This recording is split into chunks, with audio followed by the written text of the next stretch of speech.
sekalian, saya minta izin untuk kita mulai buka kelas yang mohon untuk tetap di mute dan tutup videonya. Nanti jika sudah ada dari MC, silakan dibuka. Pak Edi mungkin di mute dulu videonya, Pak Edi. Gimana? Videonya dipunyikan dulu. Videonya diapain? Dimatiin dulu. Nah, oke, sip. Oke, saya akan buka kelasnya sekarang.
Baik.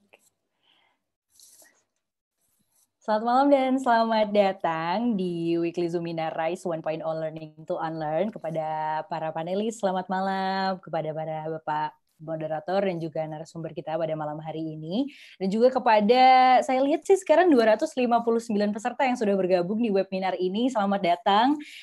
Ini adalah episode kelima dari Rise 1.0 Learning to Unlearn. Diharapkan sih akan terus berlanjut. Ini masih di season satunya, jadi semoga masih bertemu lagi di season-season selanjutnya ya, yang banyak pokoknya episodenya kayak sinetron Cinta Fitri gitu. Bercanda. Topik minggu ini, teman-teman dan para hadirin, adalah investment and entrepreneurial mindset of millennials. Jadi kalau misalkan ada teman-teman, Bapak Ibu, ini penasaran gimana sih seorang milenial petinggi BUMN ini bisa menanamkan mindset investasi dan juga semangat entrepreneurship untuk masa depan iklim investasi di Indonesia agar terus membaik ya, karena bisa kita lihat juga sekarang banyak perubahan-perubahan di iklim ekonomi Indonesia ini. Itulah mengapa kita memberi nama ini learning to unlearn gitu, karena nggak semua hal yang kita lakukan di zaman dulu itu bisa kita aplikasikan lagi di masa sekarang. Jadi kita harus terus belajar seperti itu ya. Nah, pada malam hari ini narasumber kita adalah Bapak Septian Haryoseto, ini selaku Deputi Bidang Koordinasi Investasi dan juga Pertambangan Kementerian Koordinator Bidang Kemaritiman dan Investasi dan juga Komisaris dari Bank BNI. Selamat malam, Bapak. Selamat malam. Dan juga nanti akan di jalannya talk show pada malam hari ini juga akan dibantu oleh Bapak moderator, yaitu Bapak Edi Junarsin, selaku dosen FEB UGM dan juga Direktorat PUI UGM, gitu, teman-teman. Nah, terus pastinya juga acara ini bisa terselenggara atas dukungan dari UGM Technopark, Innovative Academy, Gama Inovasi Berdikari atau GIB, dan juga Gama Multigroup. Nah, terus acara ini juga didukung oleh beberapa media partner kami, yaitu Suara Gama FM, Jogja Family, dan juga diorganisir oleh Suara Gama Training Center. Nah, gitu teman-teman, perkenalkan dulu sebelumnya, nama saya Kani Raras, bisa dipanggil dengan Raras, saya dari Suara Gama FM, yang akan menjadi MC atau Master of Ceremony pada Weekly Zoominar pada malam hari ini. Nah, tapi sebelumnya nih, saya mungkin akan menceritakan sedikit ya tentang background dari Rise 1.0 ini, Learning to Unlearn.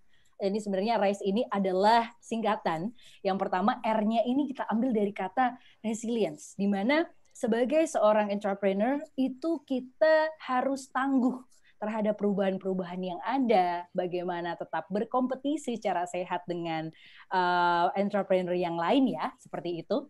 Terus untuk I-nya adalah integrity, bagaimana kita mempunyai integritas. Apalagi di masa-masa yang seperti sekarang ini ya, kita harus tetap memiliki integritas, lalu kita juga harus scale up. Scale up ini di mana kita harus terus meningkat dan membesarkan bisnis kita, dalam artian tapi kita juga harus tetap terorganisir. Jadi nggak cuma asal gede aja nih, tapi kita harus punya sistem yang terorganisir gitu teman-teman. Nah, terus yang terakhir adalah entrepreneurial mindset. Nah, ini yang harus selalu kita punya. Oleh karena itu, kita juga harus learning to unlearn. Mana nih kira-kira yang masih valid di masa sekarang? Mana nih yang kira-kira sudah tidak bisa diaplikasikan di masa yang mendatang gitu, teman-teman ya. Nah, untuk rundown kita pada malam hari ini, pertama saya hanya akan memberikan pembukaan singkat. Yang dilanjutkan nanti akan langsung dibuka talk show-nya oleh Bapak Edi Junarsin selaku moderator kita pada malam hari ini, dan kita akan masuk ke talk show, kemudian ke sesi tanya jawab. Nanti kalau misalkan teman-teman para peserta webinar pada malam hari ini memiliki pertanyaan, bisa langsung diajukan via question and answer, atau nanti bisa raise hand juga ketika sudah waktu dan sesinya tanya jawab. Dan saya juga mengingatkan nanti teman-teman di akhir acara akan ada link yang mungkin bisa diisi sama teman-teman untuk evaluasi agar kita juga lebih baik ke depannya, kira-kira apa yang kurang, apa masukan dan sarannya juga. Nanti juga kita akan ada absensi, dan saya ingatkan untuk mengisi absensinya sesuai dengan nama yang benar, karena ini nanti adalah nama yang akan dimasukkan ke sertifikatnya teman-teman, gitu ya. Nah, tanpa berlama-lama, saya pada malam hari ini akan langsung memanggil dan menyambut moderator kita pada malam hari. Tapi sebelumnya saya perkenalkan dulu Bapak Edi Junarsin ini. Mungkin ada beberapa teman-teman yang ikut webinar ini juga karena mau lihat Pak Edi jadi moderator. Banyak ya yang kayak gitu ya. Tapi saya bacakan dulu profil singkatnya Bapak Edi Junarsin ini. Bapak Edi Junarsin ini mendapatkan sarjana ekonomi dari Universitas Gadjah Mada, kemudian exchange diploma dari Hiroshima University of Economics, meraih gelar MBA dari Australian National University, dan gelar PhD dari Southern Illinois University Carbondale, dan juga seorang professional financial modeler and certified financial planner. Nah, untuk saat ini, Bapak Edi bekerja sebagai dosen Fakultas Ekonomika dan Bisnis Universitas Gadjah Mada, juga sebagai visiting professor di Potsdam University of Applied Sciences, Germany. Gitu. Jadi, tanpa berlama-lama, mari kita langsung sambut Bapak Edi Junarsin selaku moderator kita pada malam hari ini. Silakan, Bapak Edi. Halo. Selamat malam. Selamat malam. Pak Septian, juga teman-teman pemirsa dimanapun teman-teman berada, para pemirsa yang saya hormati dan cintai. Selamat malam semua. Selamat datang kembali di acara RISE, RISE di minggu ke-5. Malam ini saya kira kita cukup spesial ya. Mungkin saya buka dengan kutipan hasil research nih. Jadi menurut statistik gender tematik, sebuah research yang dilakukan oleh Kementerian PPA dan BPS di tahun 2018, jumlah penduduk milenial di Indonesia bahkan di tahun 2017 telah mencapai 88 juta. Jadi, dengan jumlah itu, kira-kira itu proporsinya adalah 33,75% lah dari total penduduk Indonesia. Jadi sudah sepertiga sendiri gitu ya, yang kalangan milenial nih. Jadi milenial kira-kira lahir di atas tahun 1980 lah gitu ya. Nah, jumlah ini tentunya akan semakin meningkat dan akan semakin mendominasi gitu ya di berbagai aspek kehidupan, tidak hanya di Indonesia tapi juga di dunia. Jadi menurut United Nations, perkiraannya adalah tahun 2030 generasi milenial ini kemungkinan akan mencapai 3,8 miliar. 3,8 miliar orang di tahun 2030 nih. Nah, ini dalam kaitannya dengan malam ini, saya kira kita bisa sebut malam ini sebagai malam milenial ya, karena mulai dari MC, kemudian hingga pembicara, kita mendatangkan milenial nih, tokoh milenial, sesuatu yang juga sangat sangat positif saya kira dan membanggakan buat Indonesia gitu ya, karena kita tokoh-tokoh milenial ini peranannya semakin besar gitu ya, bahkan sudah menempati posisi jabatan tinggi yang nanti akan saya perkenalkan pembicara kita. Tapi sebelumnya mungkin sebagai bagian dari informasi tentang program juga, bahwa kita di Universitas Gadjah Mada itu sangat concern ya, bahwa memang generasi muda ini yang akan melanjutkan tonggak kepemimpinan dan juga kewirausahaan gitu. Jadi kira-kira di tahun 2012 ketika kita punya rektor baru waktu itu Pak Pratikno, beliau menyadari bahwa pola pendidikan kewirausahaan ini perlu lebih komprehensif gitu, lebih integrated juga, lebih overlapping juga gitu ya, lebih lintas lah gitu ya, cross faculties, kemudian cross programs dan sebagainya. Jadi sejak saat itu kita punya Direktorat Pengembangan Usaha dan Inkubasi. Nah, kemudian setelah adanya direktorat tersebut, saya kira ini adalah salah satu yang paling awal ada di Indonesia gitu ya. Jadi menjadi sebagai sebuah trailblazer gitu ya. Program serupa di Indonesia atau direktorat serupa gitu. Nah, direktorat ini kemudian terus mengembangkan program. Nah, kemudian muncullah di tahun 2014 kita punya program namanya Innovative Academy Program. Dan sekitar setahun kemudian kita punya sebuah akselerator gitu. Jadi kalau Innovative Academy Program lebih fokus ke inkubasi, kalau Gamma Inovasi Berdikari adalah akselerator kita yang menghandle akselerasi. Nah, dalam sejarahnya, seingat saya kita sudah mendapatkan mungkin total orang individual pendaftar itu 5.000-an orang ya yang mengikuti program Innovative Academy. Hingga saat ini kita sudah mencetak mungkin 54 startups nih dari awal pendirian Innovative Academy hingga saat ini sudah 54 startups, dan yang aktif saat ini adalah sekitar 20. Dan yang berada di fase akselerasi sekitar 11. Jadi saat ini aktif sekitar 20 dan yang sedang diakselerasi 11. Jadi ini memang sebuah program yang mungkin sangat dipelopori oleh UGM, tapi sekarang semua di seluruh Indonesia saya kira melakukan hal yang serupa, bahkan sudah banyak yang sangat advance gitu. Jadi kita sangat bangga dan berbahagia lah. Jadi ini kan tidak hanya buat UGM tapi juga buat Indonesia gitu. Nah, sekali lagi malam ini sedikit berbeda dari seri minggu lalu ya. Kalau minggu lalu kita melihat lebih ke tatanan pengalaman konseptual dan juga pengalaman dari tokoh-tokoh senior kita. Nah, malam ini kita bisa sebut sekali lagi sebagai malam milenial, karena malam ini kita menghadirkan seorang tokoh milenial yang walaupun usianya masih di pertengahan 30-an, jadi pertengahan 30-an, tapi telah memiliki segudang pengalaman dan bahkan telah dipercaya memegang jabatan tinggi. Dan kementeriannya juga kementerian yang luar biasa. Ini adalah Kemenko Maritim ya, Kemenko Maritim dan Investasi. Dan kebetulan beliau juga dipercaya untuk menjadi salah satu komisaris BNI. Jadi ini mungkin komisaris BNI termuda sepanjang masa ya.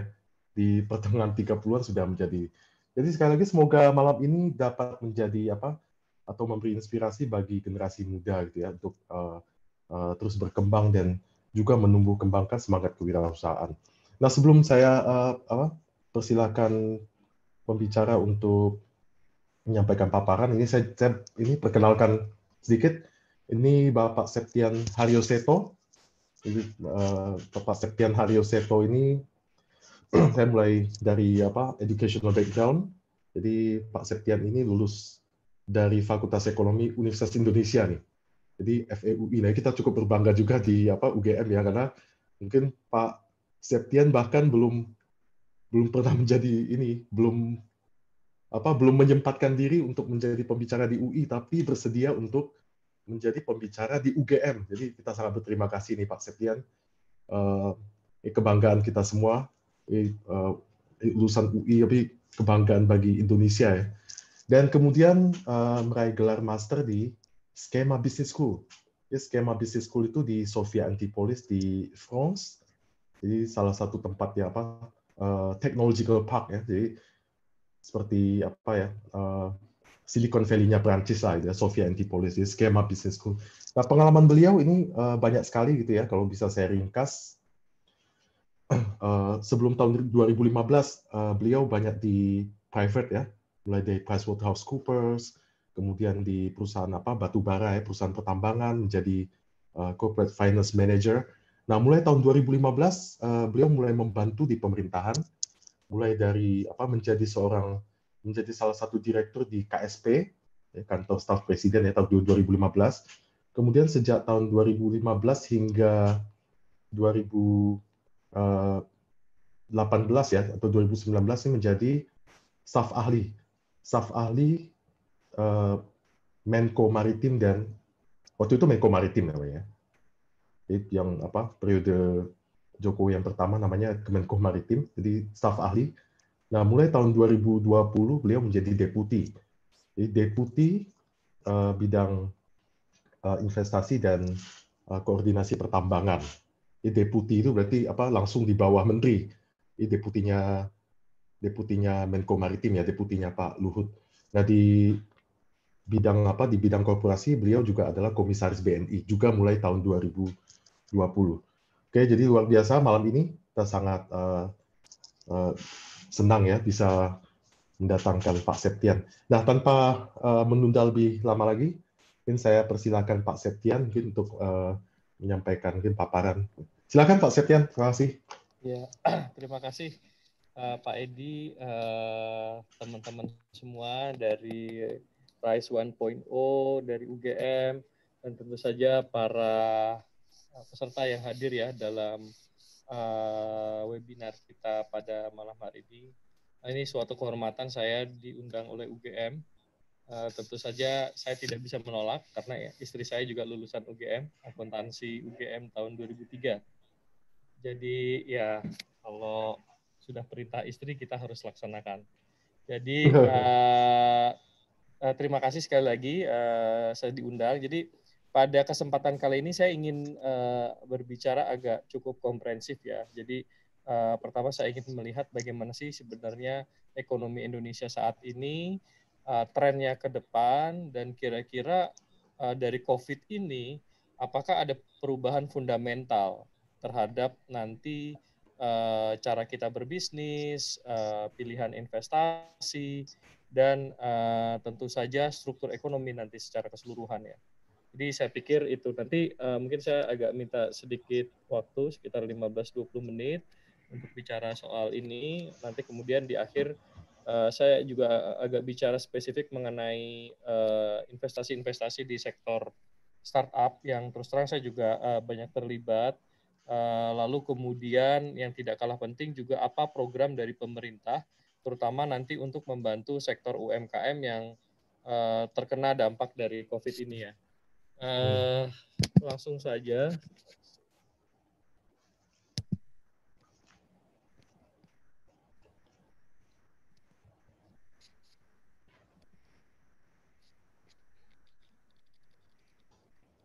Kelihatan ya semuanya ya?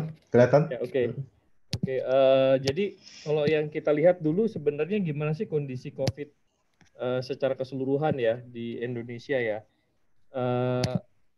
Ini mungkin gambarnya seperti ini ya. Ini saya belum sempat rapiin, tapi kira-kira kita harus membedakan ada dua hal.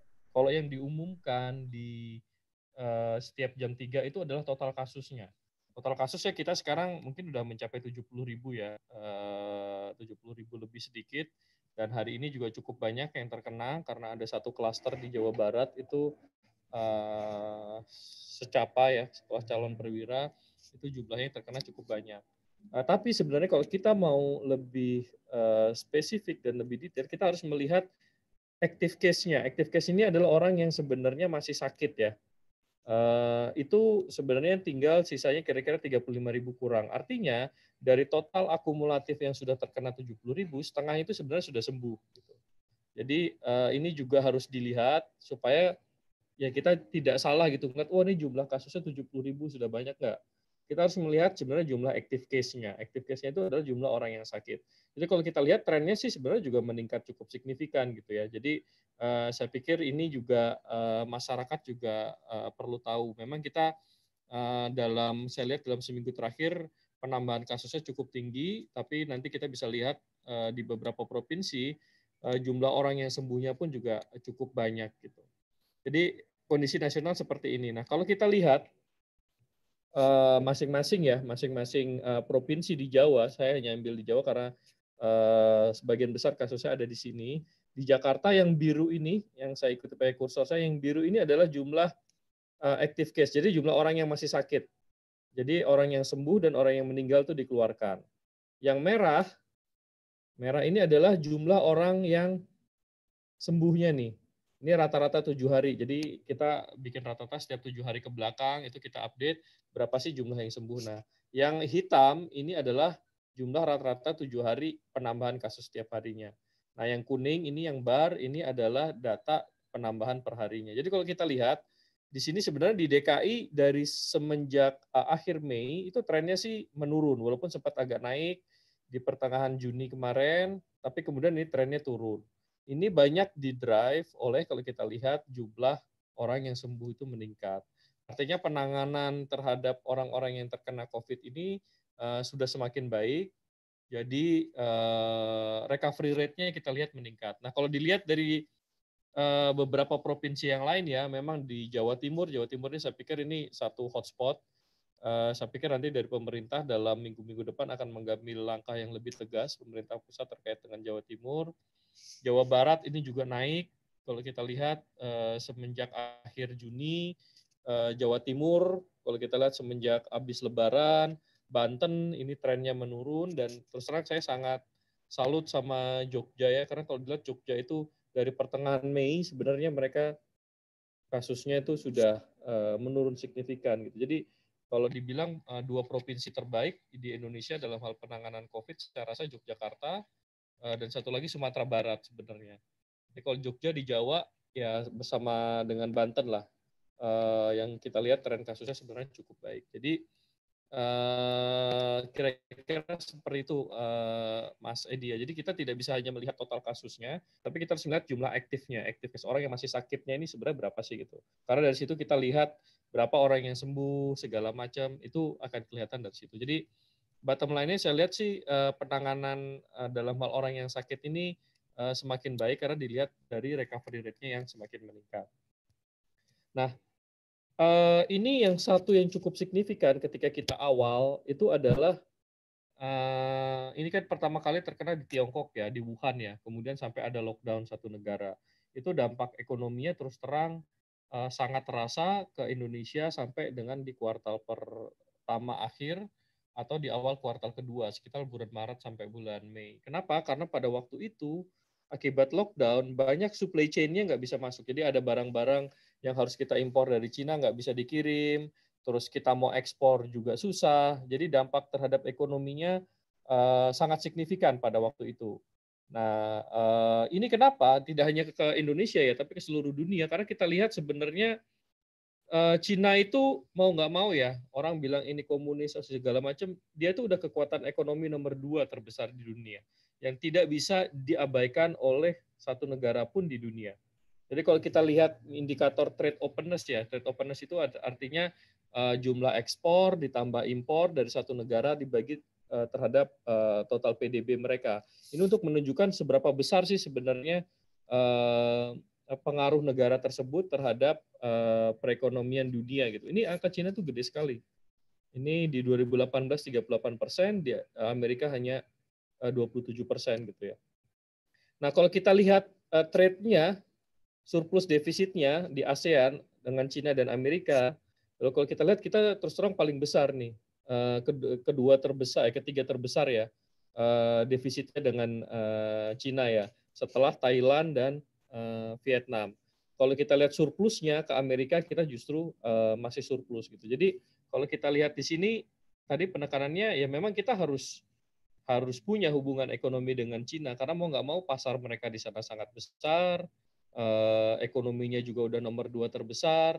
Jadi ya kita harus membuka hubungan dagang. Yang paling penting kan menurut saya jangan sampai kita diatur-atur kan, diatur-atur sama Cina atau sama Amerika enggak.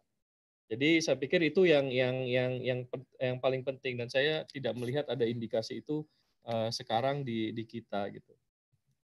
Berikutnya yang kita lihat trennya, jadi ini kalau ini COVID-nya nanti di Amerika semakin parah, terus dari sisi Amerika dia lebih melihat inward looking, saya pikir peran Tiongkok ini akan semakin besar nih setelah COVID ini karena dengan pasar dia yang sangat besar, terakhir saya mendengar mereka juga menyiapkan stimulus sekitar 600 miliar dolar untuk pembangunan infrastrukturnya. Jadi mau nggak mau akan banyak negara berebutan market di Tiongkok ya, apalagi di sana COVID-nya sekarang relatif sudah sangat terkendali. Tren yang lain kita lihat kalau kita lihat ke Indonesia nanti yang paling signifikan adalah di sektor pariwisata dampak terhadap COVID-nya karena larangan bepergian, orang pada takut, adanya lockdown atau PSBB, ini sektor yang paling terdampak. Ya kita udah lihat di Jogja, mungkin teman-teman juga merasakan di Bali segala macamnya. Yang berikutnya adalah penurunan devisa ekspor komoditas. Ini untuk sektor-sektor tambang, kelapa sawit segala macamnya ini juga menurun. Yang terakhir juga penurunan devisa ekspor untuk bahan makanan dan retail gitu. Ketika lockdown di Eropa kemarin lockdown, di Cina lockdown, itu kelihatan sekali bahwa ini terdampak. Di Indonesia yang bisa kita lihat misalnya ekspor produk tekstil, garment segala macam itu sangat terdampak kemarin karena adanya lockdown. Tapi dengan sekarang mulai dibukanya Eropa, Cina sudah mulai buka, Amerika pun secara gradual sudah mulai buka, ini kita lihat sudah ada kenaikan lagi. Jadi ini yang diharapkan nanti juga bisa menggerakkan ekonomi bisa menjadi lebih cepat. Nah, bagaimana sekarang perubahan yang kita lihat? Sebenarnya sebelum COVID, dunia itu sudah berubah ke sektor jasa ya. Jadi kalau kita lihat ini misalnya value of service trade ya di dalam value added itu sudah sekarang jumlahnya lebih tinggi dibandingkan sektor perdagangan dari barang gitu. Terus spending untuk intangibles ya, untuk sektor jasa itu juga sangat tinggi ya dibandingkan untuk sektor-sektor yang sifatnya barang-barang. Kalau teman-teman lihat juga misalnya banyak startup-startup di Indonesia yang berkembang itu juga di sektor jasa, Gojek, ya Grab, itu kan untuk jasa transportasi, terus kemudian Bukalapak, Tokopedia itu adalah platform e-commerce segala macam. Jadi pergeserannya ke sektor jasa ini memang akan sangat signifikan. Ada baik dan ada buruknya. Kalau di sektor jasa terus terang value added dalam hal employment segala macam itu relatively lebih kecil ya dibandingkan kalau di sektor barang dan di sektor barang gitu ya. Jadi employment absorption-nya kita lihat juga untuk yang sektor-sektor ini tidak sebesar kalau misalnya kita investasi di sektor yang sifatnya barang ya. Yang kita lihat berikutnya adalah work from home ya.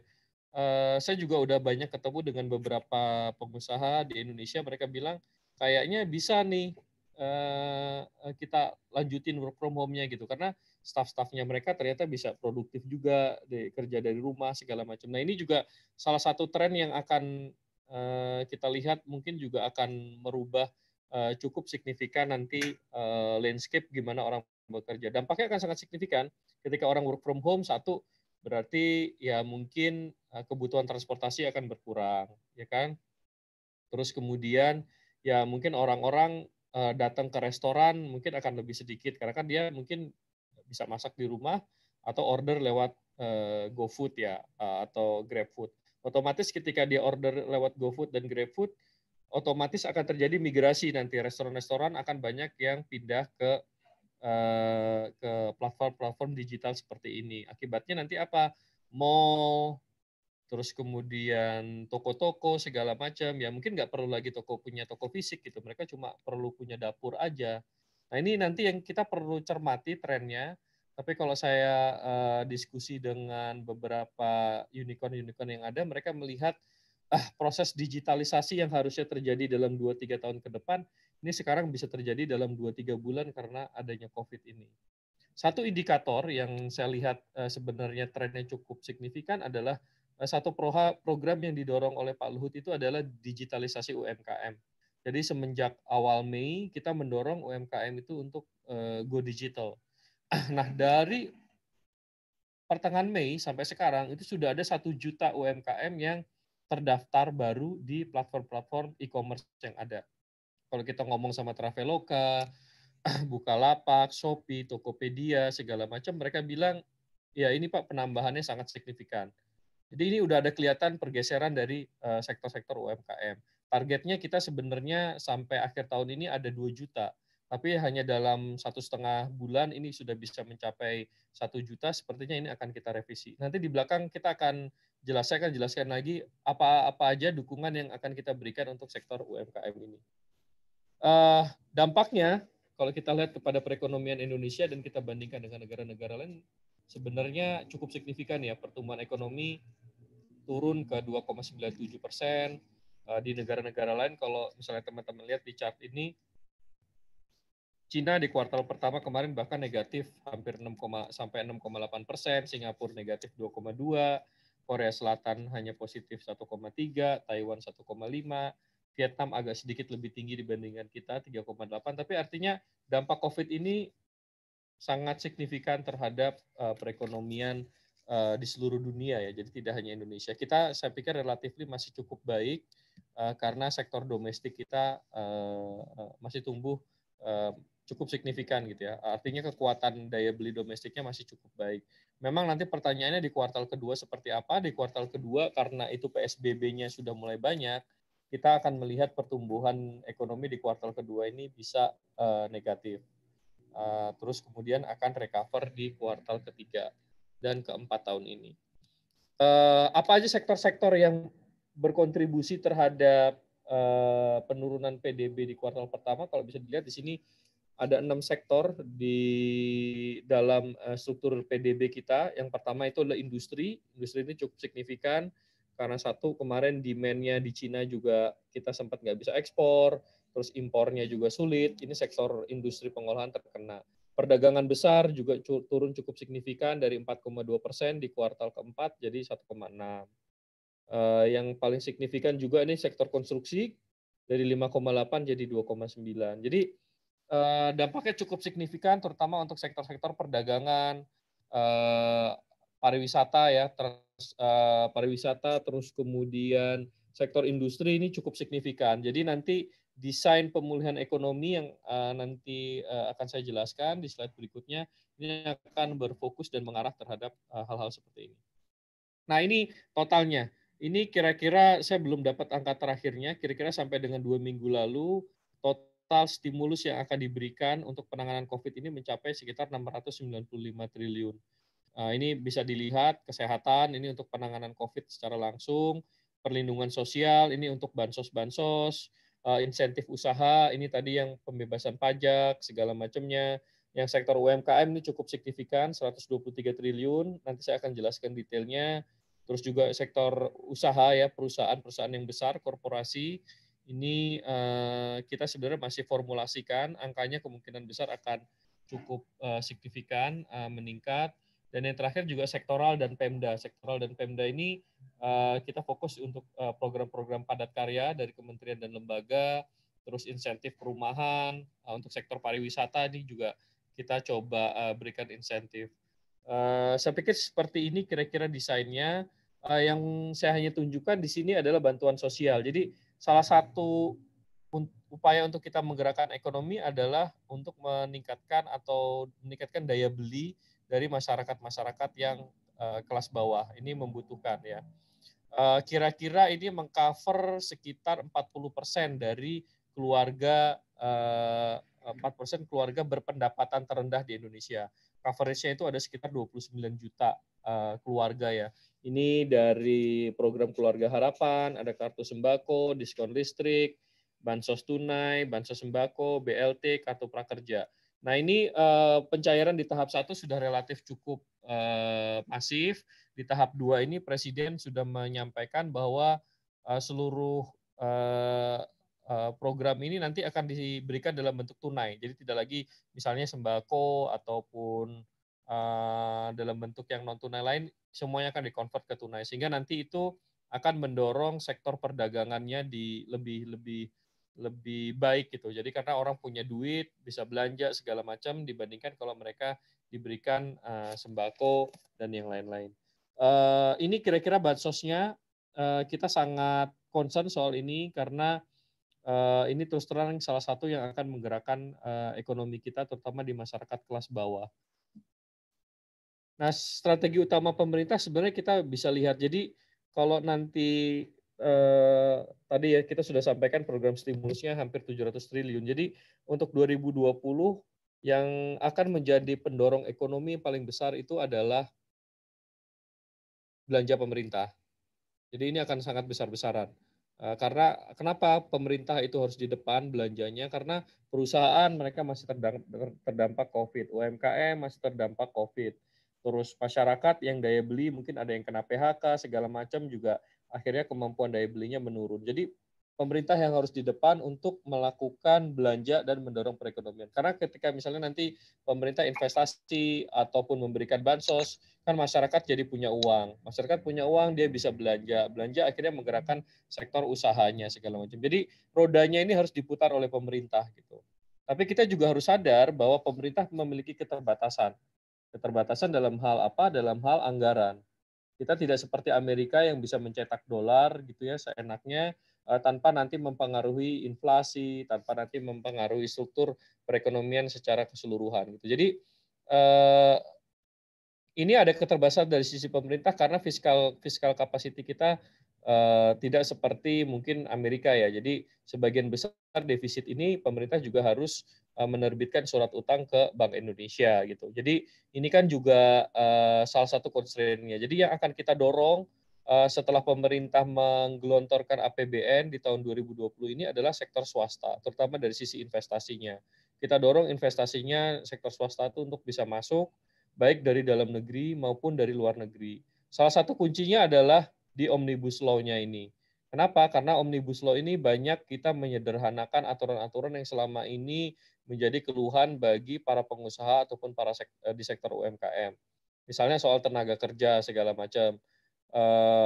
Kalau kita lihat competitiveness tenaga kerja kita itu terus terang dalam hal ini ya, kalau kita menghitung dalam hal misalnya struktur pesangon segala macam itu sangat rendah dibandingkan negara-negara tetangga kita seperti Thailand dan Vietnam gitu. Jadi mungkin ada banyak nanti teman-teman loh itu berarti nanti kalau kita PHK segala macam pesangonnya akan lebih kecil. Dalam aspek itu iya, itu akan lebih kecil. Tapi ini akan mendorong investasi di sektor padat karya yang akan lebih besar.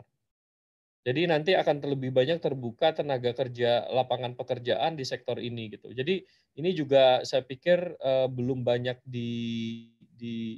disosialisasikan atau diketahui oleh masyarakat umum. Karena saya terus terang banyak berhubungan dengan para investor-investor ini, mereka mau masuk Indonesia, tapi begitu melihat nanti aturan soal tenaga kerja segala macam, ya mereka lebih pilih pindah ke Thailand atau ke Vietnam gitu yang lebih ramah gitu. Cuma mereka sudah menyampaikan, mereka tahu soal ada omnibus ini, kalau omnibus ini dibuka, mereka akan masuk. Dan itu sektornya padat karya.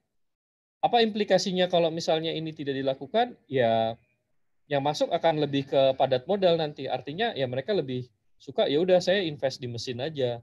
Gitu. Kalau di mesin kan artinya penyerapan tenaga kerjanya nggak sebesar kalau misalnya padat karya. Jadi ini yang saya pikir kunci buat kita untuk mendorong investasi ke depan setelah tadi belanja APBN itu kita gelontorkan di 2020 ini. Nah, bagaimana trennya? Nah, ini mungkin yang teman-teman perlu lihat ya. Jadi kalau kita lihat dengan adanya digitalisasi, saya ambil contoh di Amerika ya. Di Amerika itu dalam dekade tahun 2000 itu zero net job creation, artinya orang yang di PHK dengan orang yang nambah itu nol. Kenapa? Karena mereka proses digitalisasi yang di sana dengan adanya Amazon, Google, Facebook, segala macam itu banyak menutup sektor-sektor pekerjaan yang kira-kira bisa digantikan oleh adanya startup ini atau unicorn ini. Kalau kita lihat misalnya ini ya, ini ada satu chart yang cukup menarik. Jadi kita lihat productivity itu terus meningkat di Amerika. Tapi dalam hal upah kompensasinya itu relatively flat. Jadi orang itu, ya itu tadi ya, dengan adanya teknologi orang itu bisa, pengusaha melihat, oh mereka bisa lebih produktif dengan jumlah orang yang lebih sedikit gitu. Nah saya pikir ini salah satu hal yang perlu diantisipasi oleh kita. Dan tadi kenapa kemudian omnibusnya itu penting gitu. Karena kita mau menarik investasi di sektor-sektor yang memang masih padat karyanya masih bisa belum digantikan oleh mesin gitu. Nah ini yang saya pikir ini trennya terjadi di seluruh dunia. Kita suka nggak suka, ini adalah tren yang terjadi secara global. Jadi dari sisi pemerintah kita juga melihat nanti dalam hal kurikulum terkait dengan universitas, skill segala macam ini juga perlu ada perubahan. Saya contohkan misalnya di dalam e-commerce ya, Amazon versus Walmart ya. Kalau mungkin teman-teman yang ada pernah sekolah di Amerika tahu ya, Walmart itu kan mungkin kalau di Indonesia sama kayak Carrefour-nya ya. Carrefour tapi ini berkali-kali lipat lebih besar. Amazon itu sama seperti kayak ya mungkin Tokopedia atau Shopee, Bukalapak ya. Di sana Amazon itu sudah menggantikan Walmart ya. Ini kalau misal lihat ini sales pertumbuhan penjualannya, yang biru ini adalah Amazon, yang kuning ini adalah Walmart gitu. Jadi kelihatan mereka turun. Jadi sekarang Walmart pun strateginya mereka mulai mengakuisisi e-commerce yang relatively sudah mature gitu. Nah, salah satu misalnya Amazon tawarkan pengantaran barang langsung ke rumah dalam 2 jam dan free delivery jika barang itu berasal dari toko-toko sekitarnya gitu. Nah, ini yang akan terjadi juga di ini dan ini sudah terjadi di COVID ketika kita terkena COVID. Kalau saya tanya GoFood gitu ya, mereka bilang penjualan untuk makanan delivery itu naik berkali-kali lipat. Beberapa kasus ada sampai 2000% ya. 2000% itu berarti 20 kali ya penjualannya ya. Jadi sangat signifikan gitu. Nah ini tadi yang dampaknya kita harus tahu tuh. Dampaknya kita harus tahu bahwa oke mungkin di sektor mall, pertokoan segala macam, demand terhadap hal-hal seperti itu akan turun karena orang sekarang mereka lebih prefer, oke, saya nggak perlu punya toko nih, buat apa saya punya toko? Saya harus bayar sewa, saya harus bayar orang yang jagain tokonya, saya harus invest di peralatan-peralatan yang ada tokonya gitu. Sekarang mereka bilang nggak, saya cukup punya gudang, saya jualan barang saya di Shopee dan Tokopedia, dan itu juga laku kok gitu. Jadi ini adalah tren yang harus disadari dan dilihat oleh ya ini harus dilihat oleh semua pihak gitu ya. Kalau ada kita terlambat dalam hal melakukan penyesuaian ini, saya bisa pastikan ya pasti bisnisnya either tutup atau tidak akan punya daya saing. Ini juga yang harus kita lihat berikutnya ya. Kalau kita lihat robot itu sudah mulai menggantikan manusia dalam banyak fungsi pekerjaan. Akuntan nih Mas Edi ini juga sangat mungkin ini digantikan oleh software dan ini sudah mulai banyak dilakukan di perusahaan-perusahaan besar di Amerika gitu. Robot yang seperti yang di sebelah kanan ini dia bisa memindahkan satu box setiap detiknya gitu. Tidak pernah lelah, tidak perlu makan minum, tidak ada demo, segala macamnya gitu. Nah, siapa sekarang yang paling tinggi instalasi robot? Ini adalah Cina. Cina itu ini tahun 2016 ya. Ini sepertiga dari seluruh instalasi robot di dunia. Nomor 2-nya Korea Selatan, Amerika bisa lihat ini setengahnya dari Cina, setengahnya kurang. Indonesia ya belum masuk lah di sini, masih jauh di bawah. Yang masuk saya pikir kalau di 20 besar itu salah satunya adalah Singapura ya. Jadi kira-kira seperti ini. Ini mau nggak mau, suka nggak suka, ini adalah tren yang kita hadapi sekarang.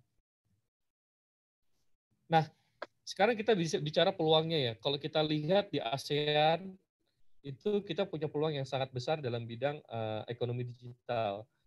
Kalau dilihat ini dari Google, market size-nya itu dari 32 miliar dolar di 2015 naik menjadi 100 miliar dan di 2025 bisa naik menjadi 300 miliar dolar.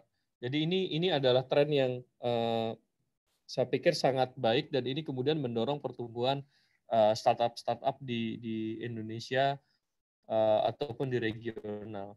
Kenapa ini kemudian menarik? Satu, populasinya ini 650 juta.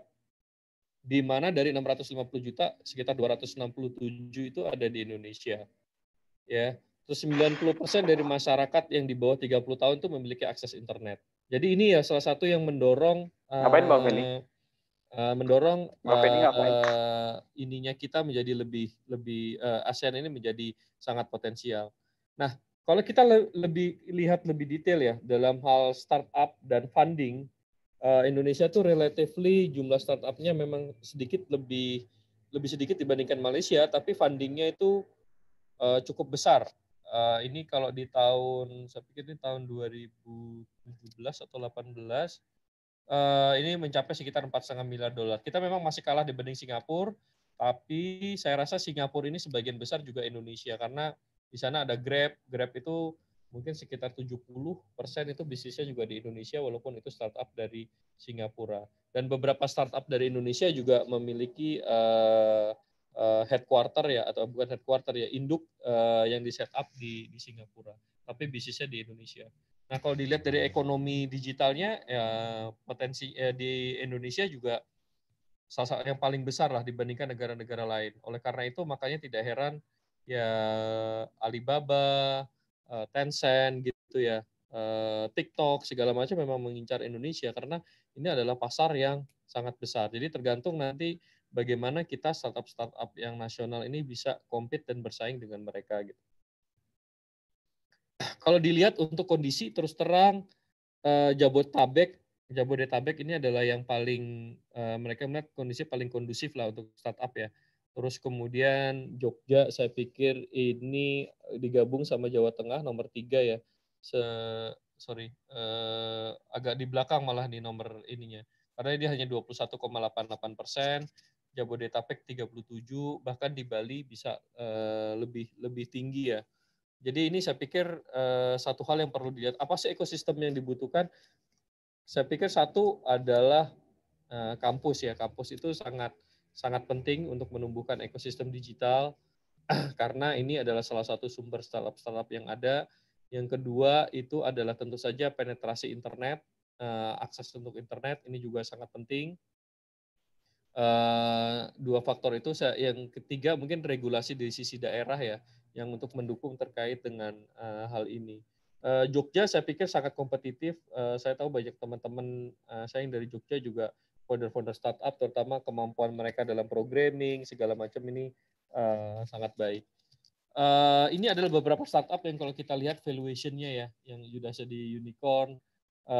Saya mau cerita sedikit, ini Aruna ya. Aruna ini adalah satu startup di bidang maritim, artinya dia itu sebenarnya jualan seafood, tapi mayoritas ini ekspor.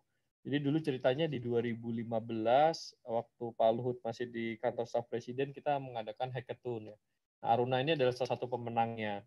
Lalu kemudian mereka mengembangkan bisnisnya. 2017 kita ketemu lagi sama mereka. Tahun lalu saya membantu mereka untuk raise fund kira-kira sekitar nggak gede, cuma sekitar $4 juta. Sekarang mereka bisa berkembang. Penjualannya per bulan sekarang mereka sudah mencapai sekitar 20 miliar. Padahal tahun lalu itu masih di level 1-2 miliar aja. Jadi potensinya sangat besar, terutama di sektor maritim. Mereka banyak jualan rajungan, mereka banyak jualan udang, lobster, segala macam. Salah satu kuncinya untuk startup ini saya lihat adalah value proposition-nya. Apa sih value yang ditawarkan? Ini biasanya bersifat disruptif terhadap bisnis proses yang sudah ada.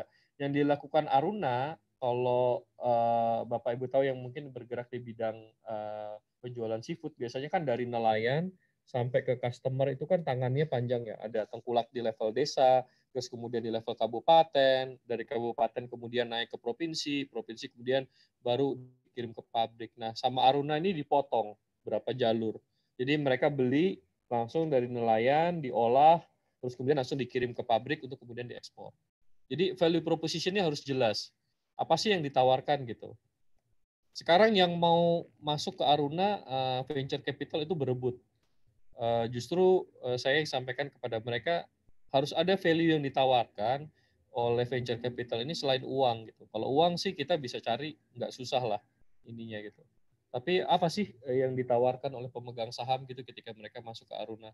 Apakah akses terhadap pasar, peningkatan kemampuan manajemen segala macam. Jadi saya pikir itu dia Aruna ini kita cukup bangga dengan mereka, anak-anaknya masih muda, rata-rata umurnya 25 tahun. Tahun ini harusnya sales mereka itu bisa mencapai sekitar 300 miliar. Dari tahun lalu mungkin hanya sekitar 35 miliar. Nah, ini yang kita lihat juga startup untuk UMKM pada kasus pinjaman online. Kita lihat hambatan usahanya yang paling besar ini adalah memang soal capital ya, soal modal kerja. Ya beberapa saya lihat salah satu alasan kenapa pinjaman-pinjaman online itu tumbuh dengan bunga yang sangat mahal, itu juga adanya demand yang cukup tinggi ya dari sisi ini. Makanya ini nanti di slide yang berikutnya saya akan jelaskan apa yang kita lakukan untuk membantu mereka di sektor pendanaan ini. Yang pertama, yang ini sudah kita luncurkan dan ini sudah mulai banyak, pemerintah akan memberikan subsidi bunga untuk UMKM.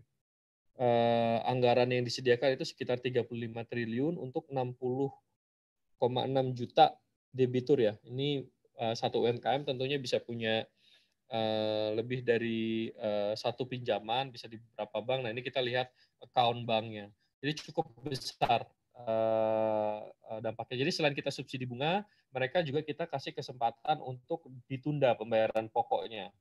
Nah, ini bisa kelihatan di sini pembayaran pokoknya ada sekitar 285 triliun yang rencananya kita akan lakukan kalau di bank kita sebut biasanya restrukturisasi gitu. Jadi kita ringankan dulu bebannya mereka supaya mereka bisa bertahan untuk menghadapi COVID. Ini yang berhak untuk mendapatkan program ini adalah program-program dengan pinjaman kurang dari 10 miliar. Terutama yang kita fokuskan pinjaman-pinjaman yang di bawah 500 juta. Nah, ini ada yang dari bank pinjamannya, atau dari perusahaan multifinance, atau dari PNM, Pegadaian, gitu, atau dari koperasi-koperasi. Ini programnya yang kita sudah luncurkan minggu lalu. Dari BRI sudah mulai untuk program KUR-nya itu juga mereka mendapatkan subsidi. Nah, berapa subsidi yang diberikan? Subsidi yang diberikan kira-kira 6% untuk 3 bulan pertama dan kemudian 3% untuk 3 bulan berikutnya. Jadi kita kasih dulu selama 6 bulan. Kalau nanti ini dampak COVID-nya ternyata lebih panjang, kita bisa tambah lagi program untuk ini. Nah, ini prosesnya nanti dari debiturnya, nanti dari pihak bank mereka yang akan melakukan seleksi siapa-siapa aja nasabah-nasabah UMKM-nya. Terus nanti akan dikirim informasinya ke Kementerian Keuangan. Mereka nanti akan menghitung berapa subsidi yang akan diperoleh untuk proses debitur ini. Jadi debiturnya relatif tidak perlu daftar. Nanti dari sisi banknya mereka yang akan mengajukan kepada pemerintah. Kenapa kita minta dari sisi bank? Karena bank yang paling tahu berapa sih sebenarnya pinjaman-pinjaman yang dimiliki oleh sektor UMKM ini, dan juga apakah bisnis mereka itu benar apa enggak gitu. Jadi kalau misalnya nanti harus daftar-daftar dulu debiturnya, selain prosesnya rumit dan kita juga harus mencegah terjadinya nanti moral hazard. Yang berikutnya adalah penjaminan modal kerja. Jadi kalau tadi setelah bunganya kita subsidi segala macam, ini kan kita sudah mulai relaksasi ya, relaksasi dari PSBB-nya ya. Jadi orang sudah mulai balik kerja, terus kemudian udah mulai buka toko segala macam. Nah, tapi kan yang terjadi ketika 3 bulan lalu kita PSBB kan banyak dari mereka yang nggak bisa usahakan, nggak bisa buka toko segala macam. Jadi modal kerjanya kemungkinan besar sudah habis. Nah, ini yang dilakukan oleh pemerintah bahwa kita bilang ke bank, Bang, Anda kasih nih modal kerja ke UMKM. Nanti kalau sampai misalnya mereka default, nggak bisa bayar, segala macam, pemerintah akan mengganti kira-kira 80% dari total pinjaman. 20%-nya akan ditanggung oleh bank. Jadi ini adalah salah satu upaya oleh pemerintah supaya ekonominya juga bisa bergerak gitu. Jadi orang-orang yang kehilangan tadi kemarin modal kerjanya sudah habis untuk hidup sehari-hari segala macam, ini bisa mengajukan ke bank-bank yang sudah bekerja sama dengan pemerintah. Kalau nggak salah Bank Himbara, bank-bank BUMN itu semuanya sudah kerjasama. Saya lihat BP Jatim udah ada, BPD Jabar. Saya belum tahu kalau Bank DIY Jateng apakah sudah kerjasama, tapi basically itu bisa mengajukan dan prosesnya nggak terlalu rumit gitu. Nah, ini kita menyiapkan 100 triliun sampai dengan tahun 2021 untuk program ini. Gitu. Jadi kita harapkan ya ini bisa membantu menggerakkan ekonomi. Nah, ini kita kawinkan tadi dengan program digitalisasi UMKM. Jadi ketika Tokopedia, mereka kan punya data nih, berapa sih merchant-merchant mereka yang ada aktifnya seperti apa, berapa yang butuh duit, segala macamnya. Nah, nanti mereka bisa membantu untuk menyalurkan kredit modal kerja ini. Sekarang sedang disusun kerjasamanya antara Tokopedia, Shopee, Bukalapak, Blibli dengan bank-bank yang sudah terdaftar untuk berpartisipasi dalam program ini. Ya, ini baru kita launch kira-kira hari Selasa, jadi ini masih cukup baru, tapi mungkin teman-teman di sini nanti bisa mulai tanya-tanya ke bank terkait dengan program ini. Kesimpulan, mohon maaf kalau agak lama, tapi saya lihat COVID ini sebenarnya akan memberikan perubahan yang cukup fundamental terhadap ekonomi kita gitu ya. Jadi proses terutama adalah proses digitalisasi ya.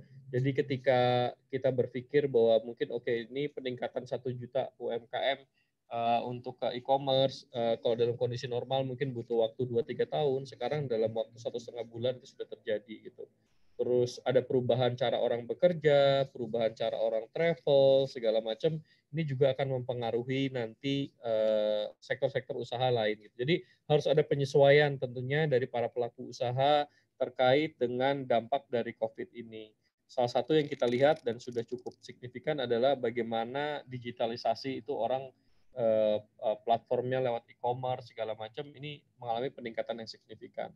Ini akan memberikan dampak yang baik dan dampak yang buruk buat perekonomian karena tentu saja untuk sektor-sektor yang terdampak tadi saya sebutkan mall, ruko segala macam ini tentunya akan dampaknya negatif ya. Tapi di sisi lain mungkin untuk sektor-sektor jasa transportasi gitu itu akan meningkat gitu karena nanti kan delivery-nya akan banyak gitu. Pengiriman barang akan banyak. Beberapa pengalaman yang saya lihat Pak Edi ya terkait dengan startup sebenarnya satu mereka harus memiliki value proposition yang baik. Apa sih yang ditawarkan oleh startup ini gitu? Yang mungkin belum ada ditawarkan oleh yang lain, atau mungkin sudah ditawarkan yang lain tapi metodenya bisa lebih bagus segala macam. Jadi value proposition ini harus yang bagus. Yang kedua, eksekusinya harus baik. Nah, untuk bisa eksekusi yang baik ini mereka harus punya manajemen yang bagus, manajemen yang kompak gitu. Dan satu hal yang saya lihat ya di banyak tren startup di Indonesia itu rata-rata mereka di awal itu tidak memperhatikan soal laporan keuangan gitu. Jadi ya mereka spending, ekspansi segala macam tidak dihitung bagaimana balance sheet mereka, P&L mereka segala macam gitu. Akhirnya nanti tahu-tahu uangnya udah mau habis segala macam atau ternyata overspending segala macam. Nah, ini yang saya pikir satu penyakit yang harus ya bisa disembuhkan nih untuk di dunia startup, karena saya lihat karena dampak COVID ini banyak sekali startup yang tumbang gitu, karena satu, mereka tidak disiplin, tidak memiliki manajemen yang baik, bahkan nggak punya laporan keuangan segala macam. Ini adalah satu hal yang saya pikir sangat penting. Yang ketiga ini adalah memiliki disiplin. Disiplin dalam hal apa? Dalam hal penggunaan capital. Jadi kalau kita lihat di dalam ya kalau kita di corporate finance kita lihat capital efisiensinya gimana sih. Jadi untuk $1, Rp1 uang yang kita tanamkan itu kira-kira bisa mengenerate berapa banyak revenue-nya gitu. Itu satu. Yang kedua adalah kedisiplinan dari sisi biaya gitu. Jadi kita nggak bisa tuh terus jor-joran, subsidi segala macam, nggak bisa. Harus ada jalur untuk kemudian startup ini bisa menjadi profitable gitu. Saya pikir itu. Jadi yang paling penting sih sebenarnya poin 1 yang poin 2, value proposition yang baik dan juga punya manajemen yang bagus untuk melakukan eksekusi program secara optimal gitu. Saya pikir itu dari saya, Pak Edi. Mohon maaf kalau melebihi waktunya. Terima kasih. Wassalamualaikum warahmatullahi wabarakatuh. Salam. Terima kasih Pak Septian. Luar biasa, ini sangat komprehensif ya. Kita lihat mulai dari ya kondisi saat ini ya, kita menghadapi sebuah pandemik yang sangat tidak terduga ya, di saat sebenarnya perekonomian kita itu sedang tumbuh ke arah yang sangat-sangat baik ya. Ya tiba-tiba terjadi seperti ini dan memang harus terjadi ya, dinamika ini yang memaksa perubahan gitu. Dan tadi juga kita lihat cerita yang sangat komprehensif ya, bahwa di saat ini saya kira office jobs memang akan mengalami penurunan dan disinilah peran entrepreneurial spirit akan sangat tinggi, terutama di bidang digital ya, digital startups itu yang akan sangat memainkan peranan besar. Dan tadi saya kira diakhiri dengan kesimpulan yang sangat-sangat bermanfaat sekali. Jadi sebuah startup ini butuh value proposition yang valuable lah gitu ya, value proposition yang worthwhile. Kemudian juga eksekusi yang baik ya dari sisi manajemen, manajemennya yang solid. Kemudian juga pelaporan yang sudah dilakukan sejak dini supaya terjadi tertata dengan baik lah, governance tertata, kondisi financial juga terjaga gitu ya. Dan yang ketiga adalah disiplin dalam penggunaan capital tadi.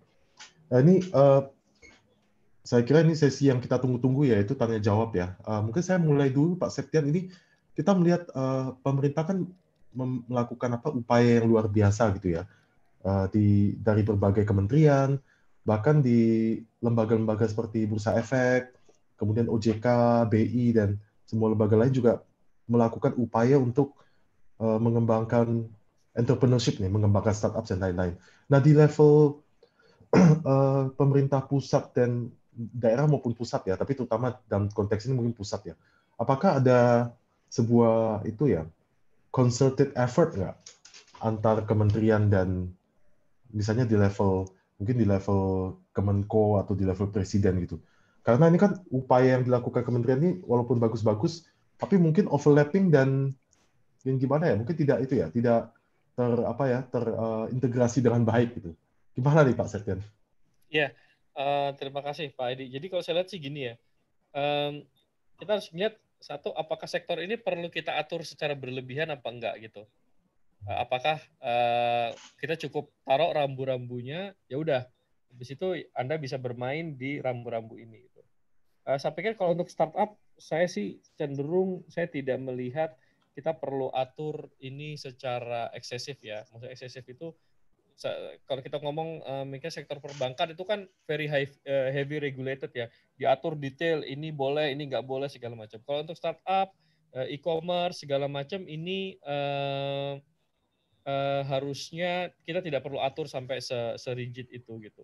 Tapi yang perlu kita lakukan, dan ini sebenarnya sudah kita koordinasikan, satu, kita coba jaga supaya daya saing dalam negerinya itu tetap bisa optimal gitu. Kenapa gini? Contohnya ya, satu yang kita lakukan sekarang misalnya untuk payment system, Pak Edi ya, payment system itu kayak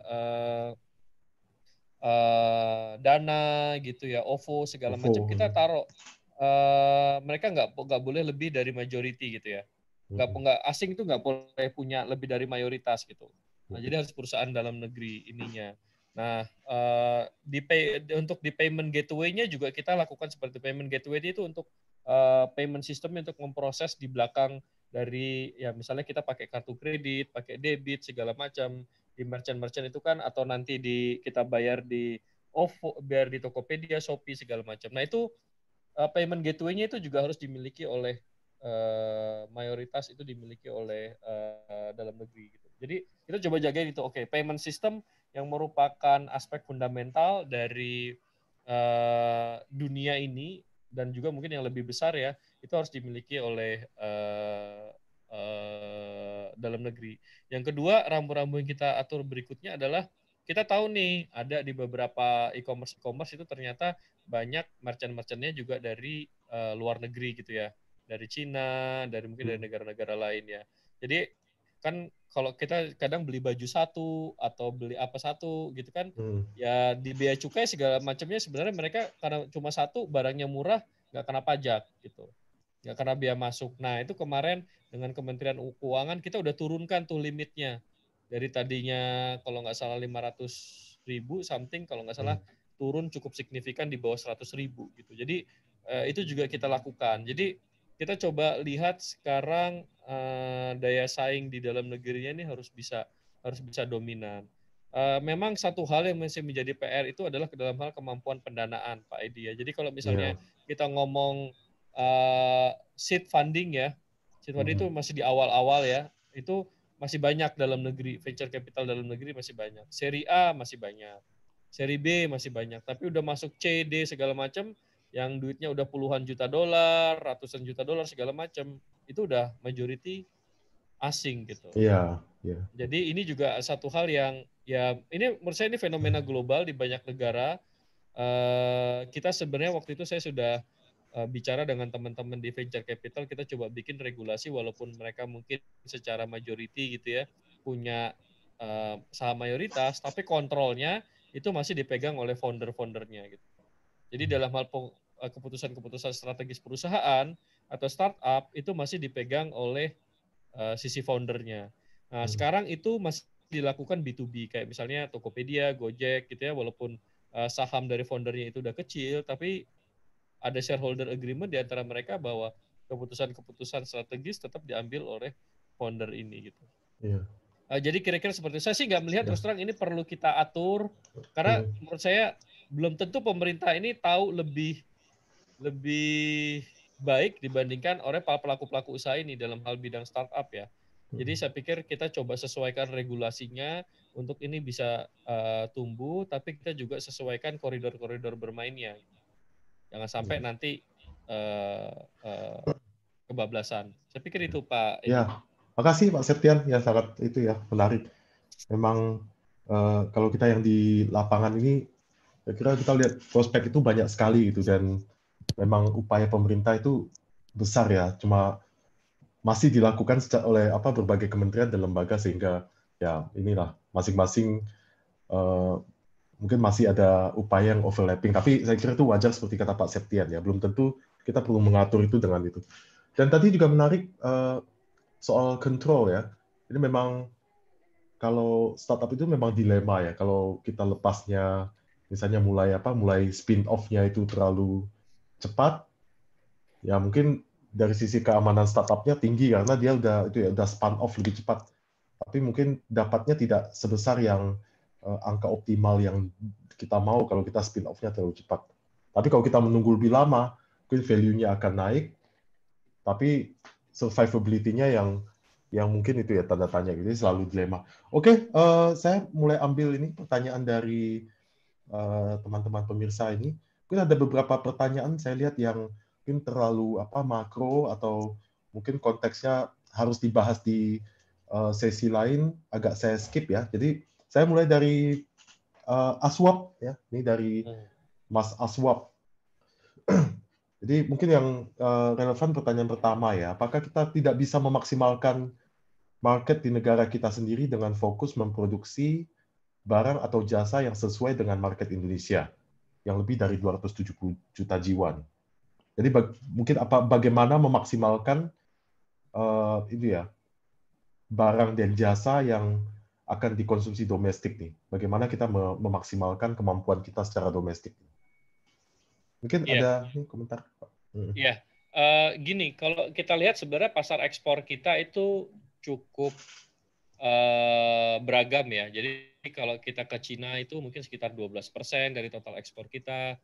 Ke Amerika itu juga kira-kira nggak jauh beda, 10-9%.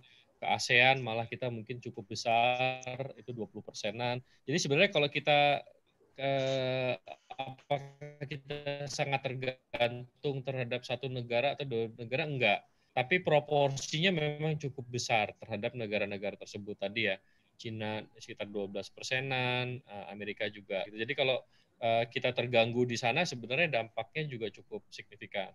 Misalnya satu, kita contoh ambil ekspor batu bara. Batu bara itu main marketnya kita hanya Cina dan India gitu. Jadi ketika India itu terganggu, sekarang karena mereka masih lockdown, itu demand-nya langsung turun. Gitu. Nah, apakah kemudian kita tidak fokus memproduksi barang dan jasa sesuai dengan market ini? Sebenarnya kita sudah lakukan itu gitu. Cuma misalnya saya ambil contoh dalam hal kelapa sawit ya. Kelapa sawit produksi kita itu kan minyak kelapa sawit itu sekitar 46 juta ya. Demand dalam negeri paling sekitar 16 juta. 30 jutanya lagi kemana? Ya harus kita ekspor gitu. Nah, apakah ada upaya kita untuk meningkatkan konsumsi dalam negeri? Ada. Kita pakai sekarang bukan hanya untuk masak, tapi untuk biodiesel. Nah, apa keuntungannya kita pakai biodiesel ini? Sekarang kan pemerintah mewajibkan solar itu harus dicampur 30% biodiesel. Keuntungannya adalah satu, kita mengurangi impor BBM.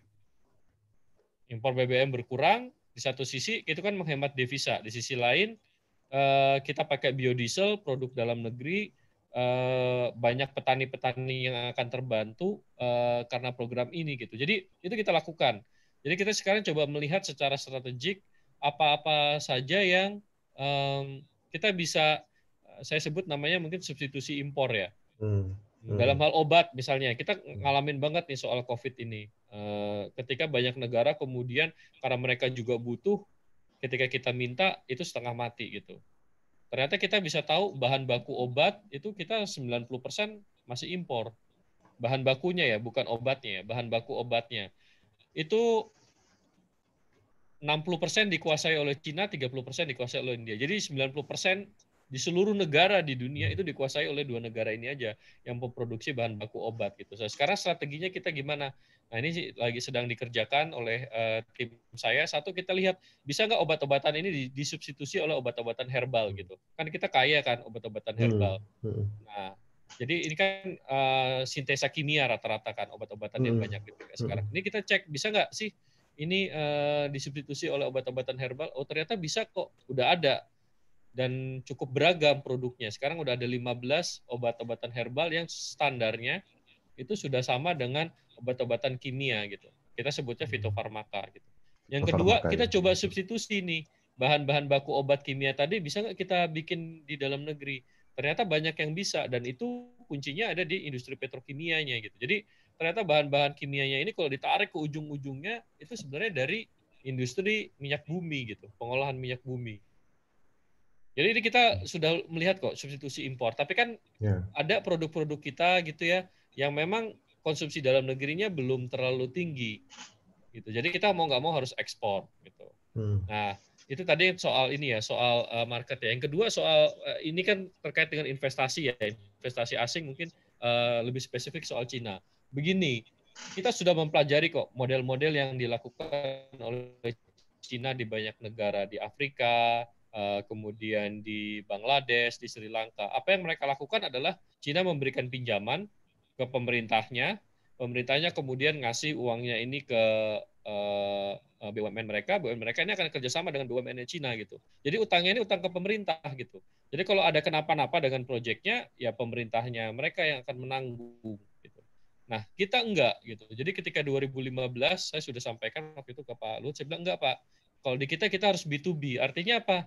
Ya pengusaha Cinanya atau BUMN dari Cinanya yang harus negosiasi sendiri dengan BUMN atau swasta di Indonesia gitu. Jadi kalau ada apa-apa, ya itu udah tanggungan resiko bisnis mereka gitu. Kalau duit mereka hilang ataupun rugi segala macam, ya itu tanggungan bisnisnya mereka. Kita pemerintah nggak ikut-ikutan. Apa yang kita bantu adalah faktor perizinan, itu ya, faktor perizinan, birokrasinya seperti apa. Tapi kalau misalnya nanti proyeknya rugi, ya itu ditanggung pihak swasta gitu. Jadi tidak seperti di Sri Lanka yang kita bilang debt trap segala macam, enggak. Kita ini kok, kita cukup cerdas lah kalau dalam menyikapi hal-hal kayak gitu. Jadi dan itu kita berlakukan nggak cuma ke Cina, ke investor-investor lain juga seperti itu gitu. Jadi kira-kira gambarannya gitu sih, Pak Edi ya.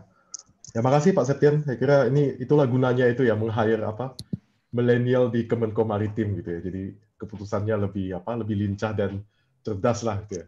Dan tadi seperti yang dikatakan Pak Septian, saya setuju sekali bahwa saya kira kita di Indonesia itu sudah sangat memperhatikan produk-produk substitusi impor gitu ya. Cuma memang kita masih membutuhkan dukungan dari pemerintah ya, mungkin dari Kemenko Maritim juga gitu. Seperti mungkin beberapa universitas seperti UGM, UI, Erlangga ya, dan ITB dan lain-lain itu kan sudah banyak mengembangkan produk herbal.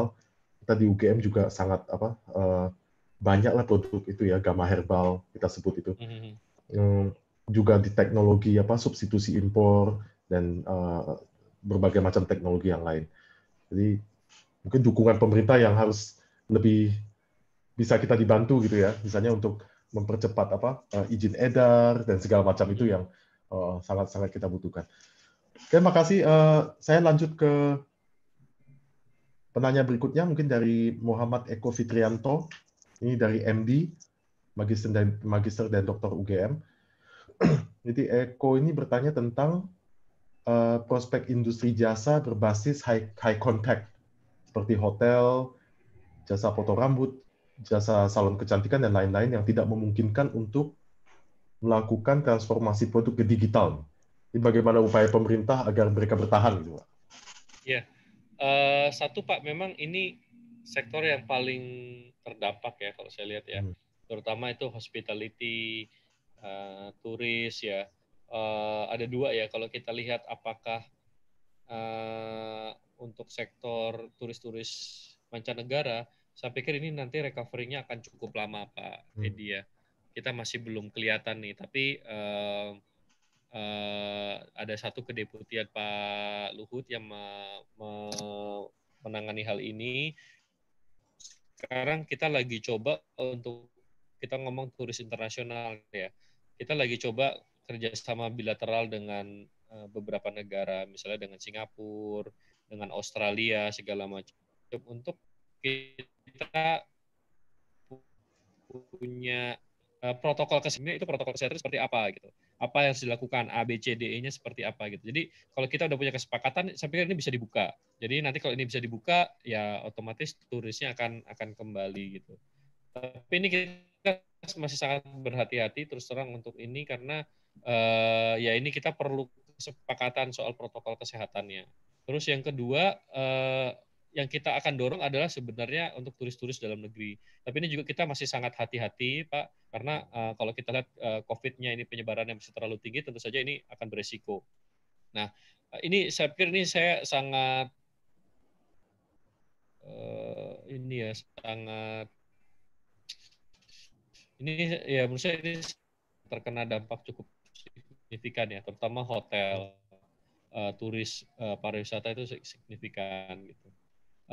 Yang kita lakukan sekarang apa tadi Pak yang kita sudah sampaikan, untuk yang sektor-sektor usaha UMKM kayak gini kita coba bantulah mereka dengan tadi misalnya subsidi bunga, mengajukan pinjaman modal kerja untuk ini gitu, sambil bertahan supaya nggak tutup lah ininya usahanya. Beberapa kalau saya lihat jasa potong rambut ada yang sudah mulai bisa ini ya, home delivery lah, mereka datang ke rumah segala macam, tapi saya pikir belum terlalu banyak.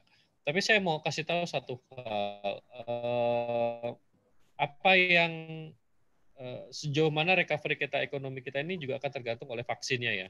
Saat ini di WHO ada 2 vaksin yang udah sampai tahap 3, artinya ini kalau tahap 3-nya sukses, sebenarnya vaksin ini bisa langsung diproduksi. Itu satu dari Oxford University yang kerjasama dengan AstraZeneca, yang satu lagi adalah Sinovac dari Cina. Dan kita, perusahaan kita, BUMN kita, Bio Farma, udah punya kerjasama dengan 2 kandidat vaksin ini. Jadi begitu mereka dinyatakan oke, nanti dalam 3 bulan kita bisa memproduksi sekitar 150 juta vaksin. Jadi kalau ini kemudian vaksinnya lebih cepat, ini pertanyaan dari Pak Eko, saya pikir nanti ini recovery-nya akan lebih cepat ya, karena kalau orangnya udah divaksin segala macam, berarti relatifly kan daya tahan tubuhnya udah sangat baik terhadap ini. Jadi ini juga akan mempercepat recovery-nya, dan kita sudah punya kerjasama dengan 2 kandidat vaksin yang memang sudah sampai di tahap akhir gitu. Kira-kira gitu Pak Edi. Ya, makasih Pak Septian. Dan pertanyaan berikutnya, saya berikan kesempatan pada Wujudkan ya, Wujudkan. Ini kebetulan Wujudkan nih pernah presentasi dalam acara AIS Kemenko Maritim di Manado ya. Silakan kepada tim Wujudkan. Ya, terima kasih Pak Edi Junarsin, terima kasih Pak Septian Seto untuk informasinya, sangat menarik sekali bagi saya sebagai pelaku startup untuk informasi tersebut. Mungkin yang ingin saya tanyakan sih terkait dengan kerjasama di bidang maritim antara negara-negara AIS Forum yang ada 47 negara tersebut. Sewaktu di sana itu kemarin saya bertemu dengan beberapa delegasi dari negara seperti Maladewa, kemudian dari Fiji, French Polynesia, yang mana mereka juga menyatakan bahwa permasalahan air ini jadi concern mereka seperti itu. Nah, di Indonesia sendiri sejak zaman Majapahit kita itu bisa mengakali air gitu loh, bahwa air itu bisa kita manfaatkan sampai total gitu. Misalkan dari zaman Majapahit kita bahkan disatukan oleh air kayak gitu, dari Semenanjung Malaya sampai Papua. Nah, ini saya melihat ada potensi ketika kemarin audiensi dengan beberapa negara delegasi dari negara-negara tersebut. Nah, ini bagaimana kita bisa berkolaborasi dengan pemerintah Indonesia selaku inisiator dari Archipelago Air State Forum, dan seingat saya pemerintah Pak Jokowi juga ingin Indonesia itu jadi poros maritim dunia, yang mana kan sentral dari kekuatan maritim itu ada di Indonesia. Nah, ini bagaimana kita bisa berkolaborasi Pak untuk menunjukkan kekuatan Indonesia kembali gitu di bidang air, yaitu terutama di negara-negara Archipelago Air State Forum. Terima kasih.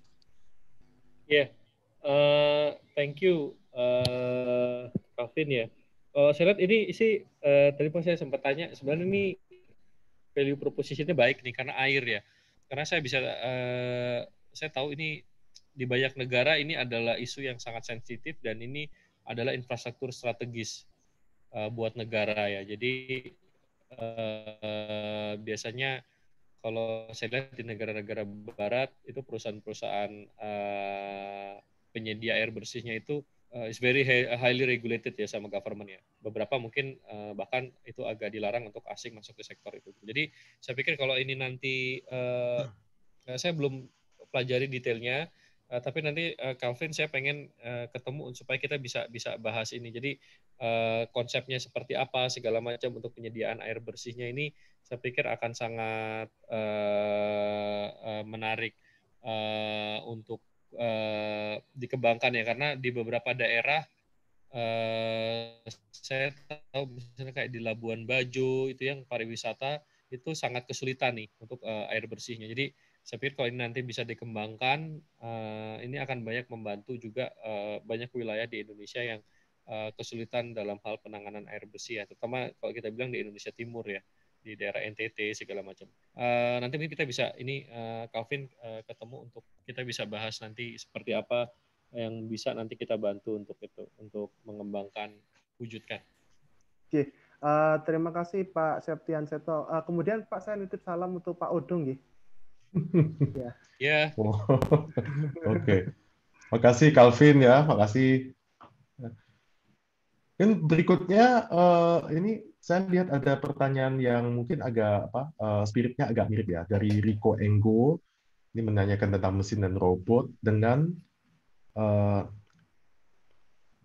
Dinar ya. Jadi mungkin saya bisa gabungkan aja, ini mirip ininya pertanyaannya.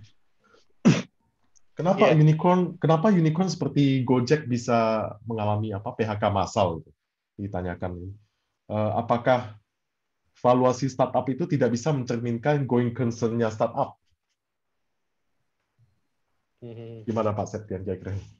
Oke, pertama dari Rico ya. Kalau dari Rico apakah sudah ada digantikan?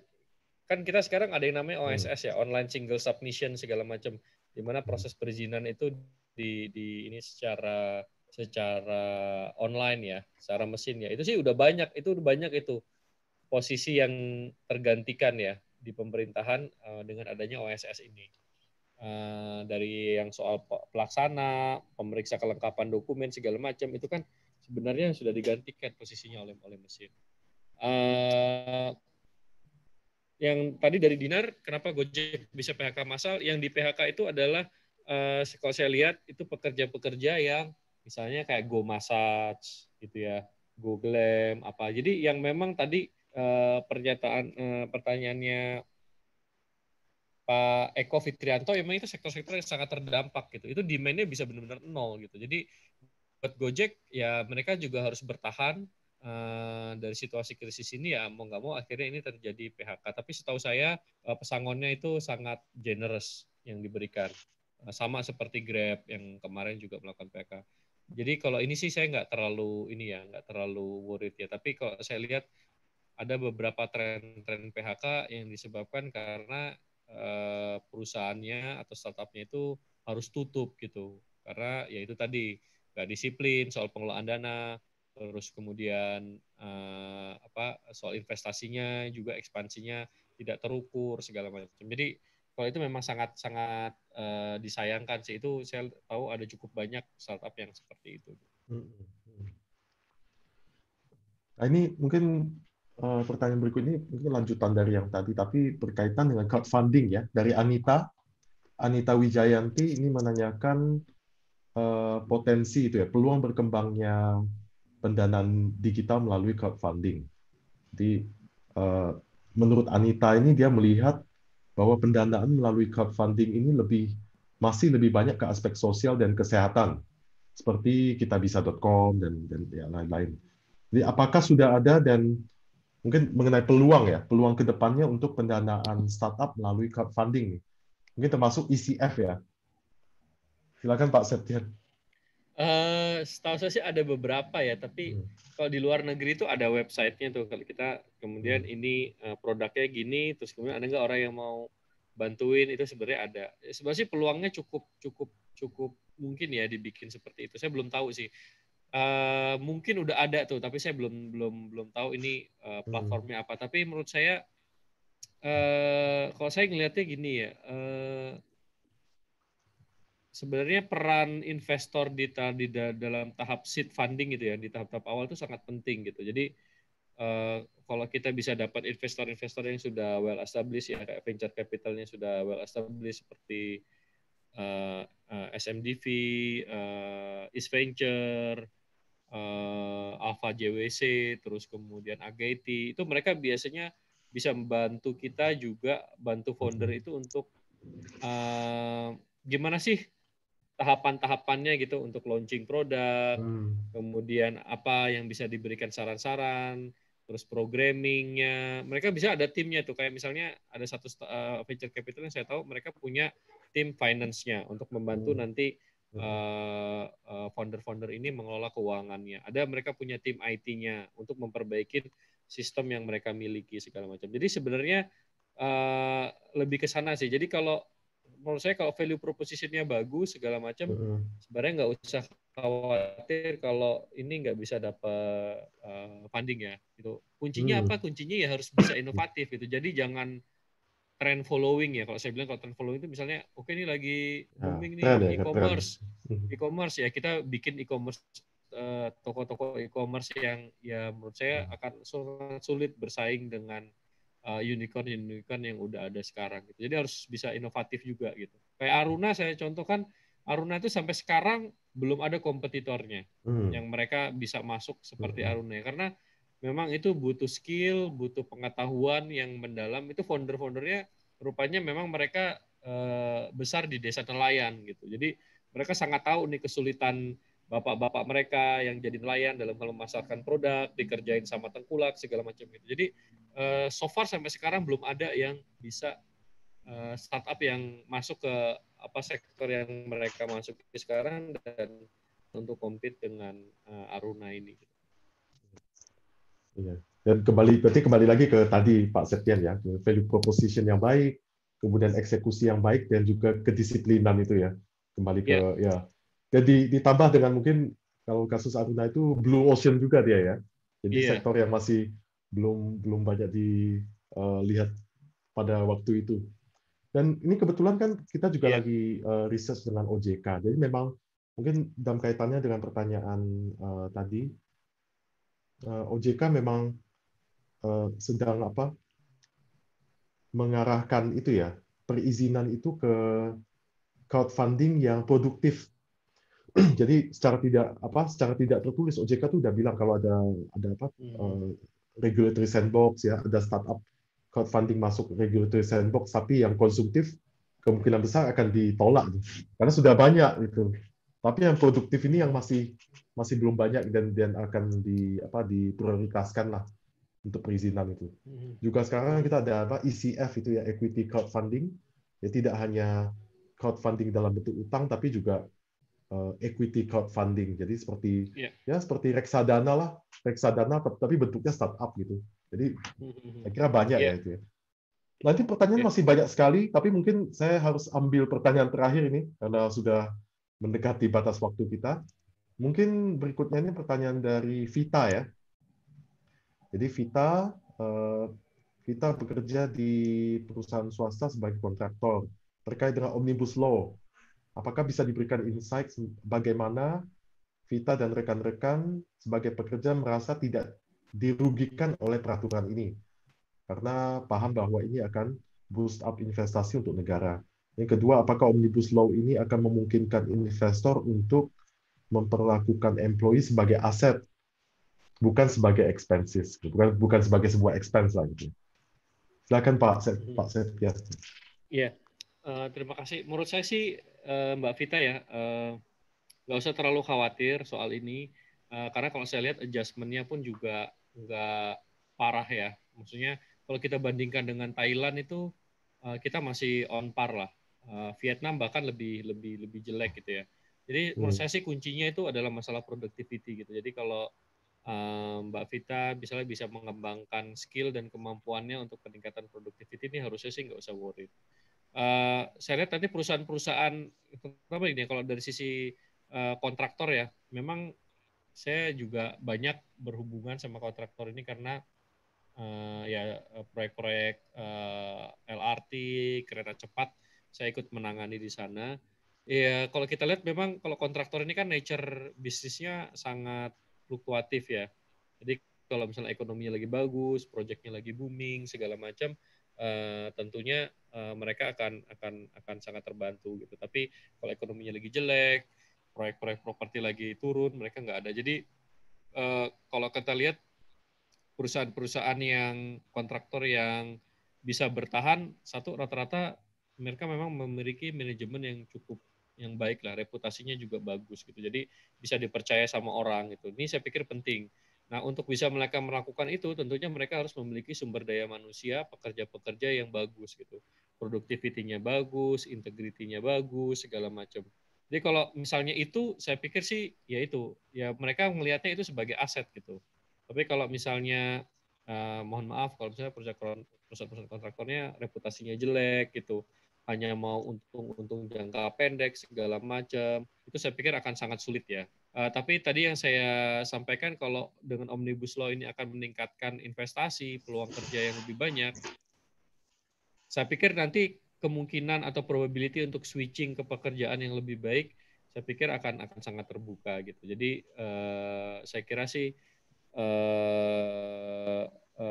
itu ya. Ada sedikit ini Pak Edi ya, saya pikir ini yang dari Anggini ada, ini cukup menarik. Terus terang gini, yang akan sekarang kita anggaran risetnya itu sebenarnya cukup banyak, tapi tersebar gitu di berbagai macam institusi segala macam ya. Ini yang oleh Presiden Jokowi sekarang ini akan disatukan ke satu lembaga. Jadi nanti dari lembaga itulah yang akan mendirect kemana arah risetnya gitu. Karena kalau dikumpulin sebenarnya nggak dikit juga gitu. Tapi ya karena diicirit-icirit ke lembaga A punya segini, lembaga B punya segini, kementerian ini punya segini. Jadi akhirnya juga nggak terasa gitu.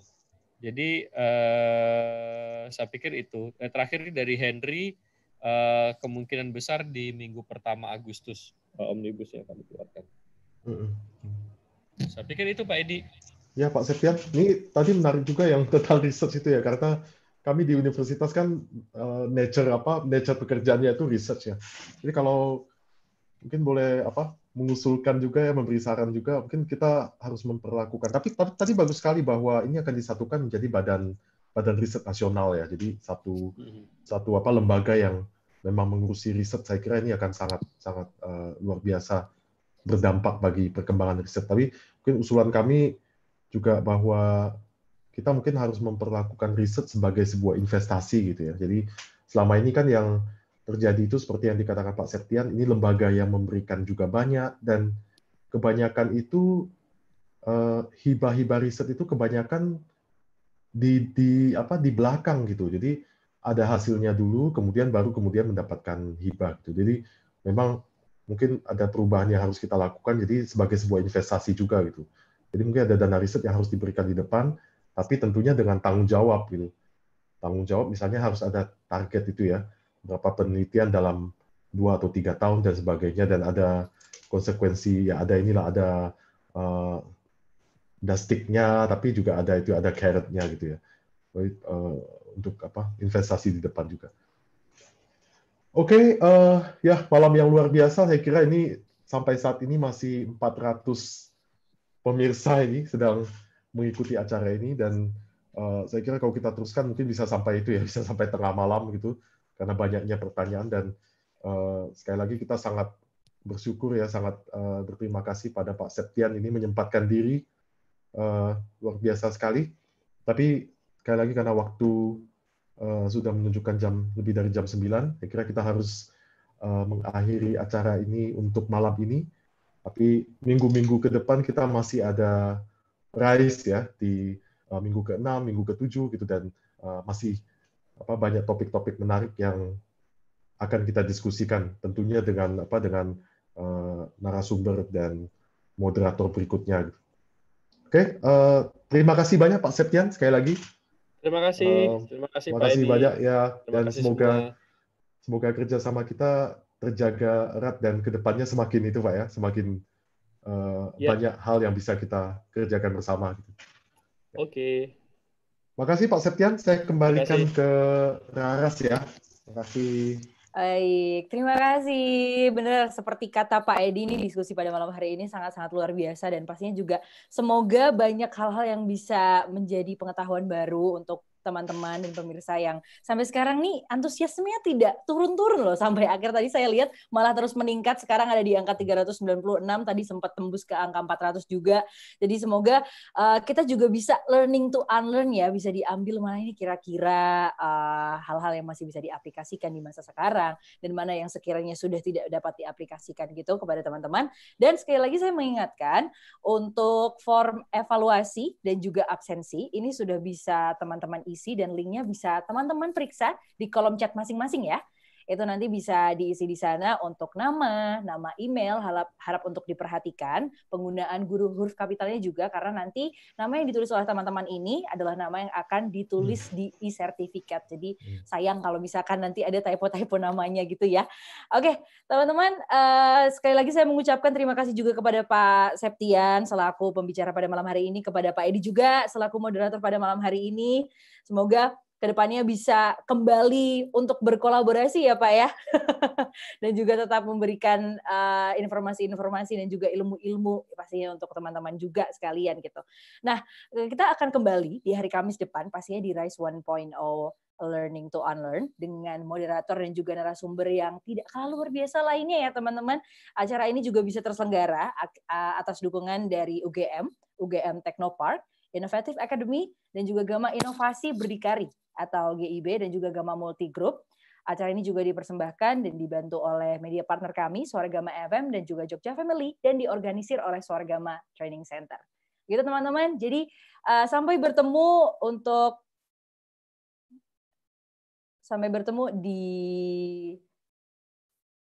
di Zoominar selanjutnya di minggu depan.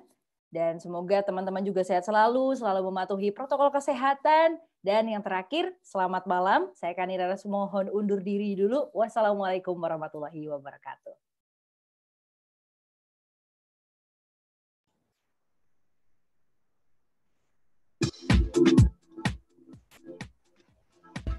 Terima kasih teman-teman.